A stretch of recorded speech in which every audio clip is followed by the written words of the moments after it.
بسم اللہ الرحمن الرحیم۔ شروع کرتی ہوں اللہ کے نام سے جو بڑا مہربان اور نہایت رحم کرنے والا ہے۔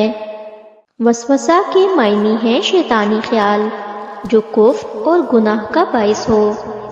برا خیال جو دل میں گزرے، وہم، وسوسہ، شک و شبہ، بدگمانی، جھوٹا خیال، خوف، ڈر، اندیشہ وغیرہ۔ وسوسہ مخفی آواز کو کہتے ہیں۔ وسوسہ دل میں ہوتا ہے جہاں کسی قسم کی آواز کا وجود نہیں۔ اکثر اس لفظ کا استعمال بری باتوں میں ہوتا ہے جو دل میں آتی ہیں، جسے وسوسہ شیطانی کہا جاتا ہے، چونکہ شیطان ہمیشہ وسوسے ڈالتا رہتا ہے اور کوئی دن ایسا نہیں گزرتا جس میں وہ وسوسے نہ ڈالے۔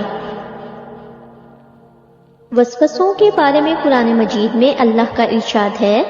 ترجمہ: بری سرگوشیاں اور برے خیالات یہ سب تو شیطانی کام ہیں جس سے ایمانداروں کو رنج پہنچے، گو اللہ کی اجازت کے بغیر وہ ان کو نقصان نہیں پہنچا سکتا، اور ایمان والوں کو چاہیے کہ اللہ ہی پر بھروسہ کرے۔ وسوسہ یہ ہے کہ کسی چیز کے بارے میں شک ہو کہ پتہ نہیں یہاں کسی جانور نے منہ نہ مارا ہو، کسی بستر پر انسان نہ بیٹھے کہ کہیں اس پر کوئی ناپاکی وغیرہ نہ لگی ہو، کسی گاڑی میں سفر کرے تو سیٹ پر بیٹھتے ہوئے اسے یہ وسوسہ آ رہا ہو کہ پتہ نہیں سیٹ پر ناپاکی نہ لگی ہو، کہیں میرے کپڑے خراب نہ ہو گئے ہوں اور مجھے ان کپڑوں میں نماز پڑھنی چاہیے یا نہیں، یا اس کو یہ وسوسہ ہو کہ بچے نے کپڑوں پر پیشاب کر دیا تو اب اسے سارے کپڑے دھونے پڑیں گے، خود نہانا پڑے گا تب وہ پاک ہوگا، یا چادر پر کسی جگہ کوئی ناپاکی لگ جائے تو اسے یہ وہم ہو کہ اب تو پوری چادر دھونی پڑے گی،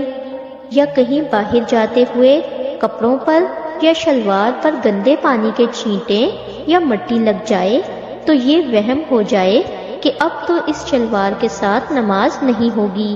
دوسری پہننی پڑے گی،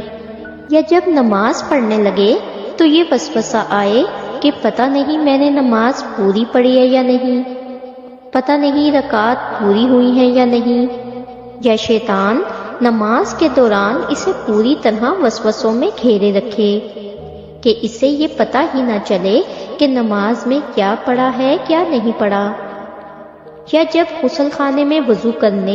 یا غسل کرنے جائے تو وضو کرنے کے دوران یہ وسوسہ آئے کہ پتہ نہیں وضو ٹھیک ہوا ہے یا نہیں، یا پھر غسل کرنے کے بعد یہ خیال آئے کہ پتہ نہیں پورا وضو کیا یا کچھ رہ گیا۔ اس لیے ان وسوسوں میں نہ پڑیں ورنہ زندگی مشکل ہو جائے گی،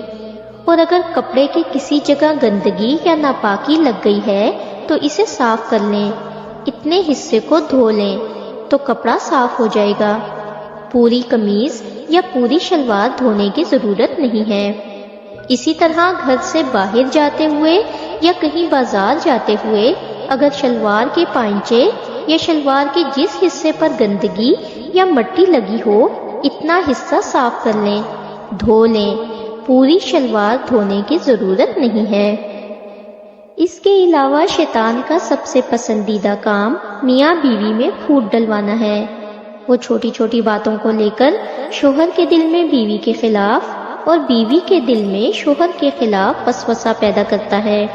بدگمانی پیدا کرتا ہے،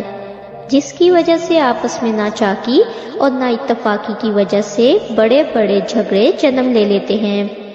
اس لیے جہاں تک ممکن ہو سکے بدگمانی سے بچیں، کیونکہ بدگمانی پیدا کرنا شیطان کا سب سے مضبوط ہتھیار ہے۔ اس کے علاوہ یہ وسوسہ آنا کہ ٹرین میں بیٹھوں گا تو مر جاؤں گا، کسی گاڑی میں بیٹھ کر کہیں گیا تو کہیں ایکسیڈنٹ نہ ہو جائے، جہاز میں بیٹھوں گا تو مر جاؤں گا،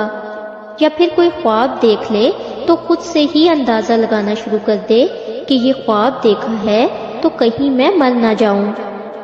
یا یہ خواب دیکھا ہے تو میرے ساتھ ضرور برا ہوگا، یا پھر ہر وقت یہ سوچ ذہن میں ہو کہ میرے سے یہ گناہ ہو گیا ہے تو میں تو دوزخ میں ہی جاؤں گا، انسان اس سے ہمیشہ بے چین رہتا ہے اور ڈپریشن میں رہتا ہے، یا پھر ایسا وسوسہ آنا جس سے ایمان کے چلے جانے کا امکان ہو۔ سیدنا ابو ہریرہ رضی اللہ تعالیٰ عنہ سے مروی ہے کہ رسول اللہ صلی اللہ علیہ وآلہ وسلم نے فرمایا، تمہارے پاس شیطان آتا ہے اور آ کر کہتا ہے کہ اس کو کس نے پیدا کیا، حتیٰ کہ کہتا ہے کہ تیرے رب کو کس نے پیدا کیا۔ جب وہ یہاں پہنچے تو اعوذ باللہ پڑھیں اور رک جائیں۔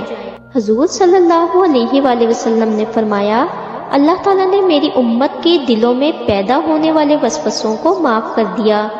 جب تک وہ انہیں عمل یا زبان پر نہ لائیں۔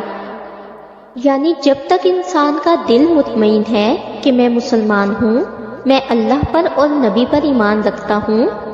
اور میں نے کلمہ پڑھا ہے، تب تک انسان مسلمان ہے۔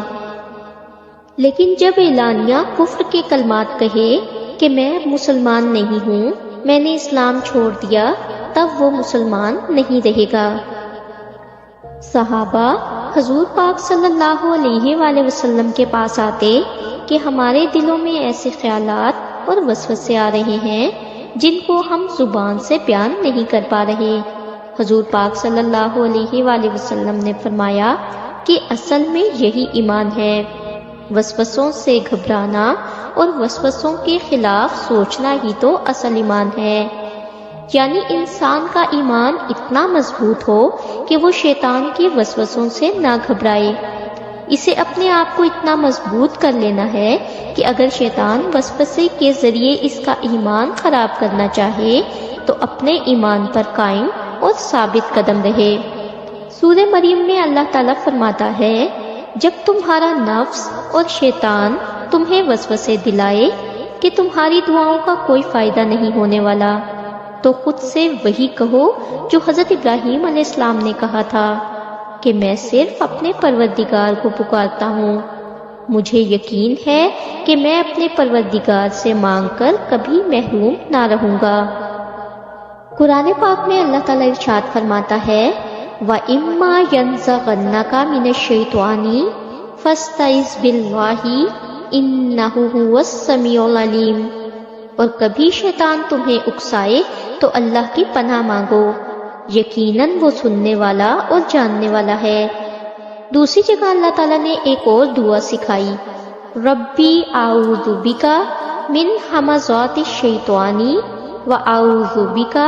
رَبِّ أَن يَحْضُرُونِ۔ ترجمہ، اے پروردگار، میں شیطانوں کے وسوسوں سے تیری پناہ چاہتا ہوں اور اس بات سے پناہ چاہتا ہوں کہ وہ میرے پاس آئیں۔ حضرت عبداللہ بن مسعود رضی اللہ تعالیٰ عنہ بیان کرتے ہیں کہ آپ صلی اللہ علیہ وآلہ وسلم نے فرمایا، گھروں میں سورہ بقرہ پڑھو، جس گھر میں سورہ بقرہ پڑھی جائے وہاں شیطان داخل نہیں ہوگا۔ اگر آپ کو ہماری ویڈیوز اچھی لگتی ہیں اور آپ نے ابھی تک ہمارا چینل سبسکرائب نہیں کیا تو برائے مہربانی چینل کو سبسکرائب کر دیں اور ویڈیو کو لائک کر دیں۔ شکریہ۔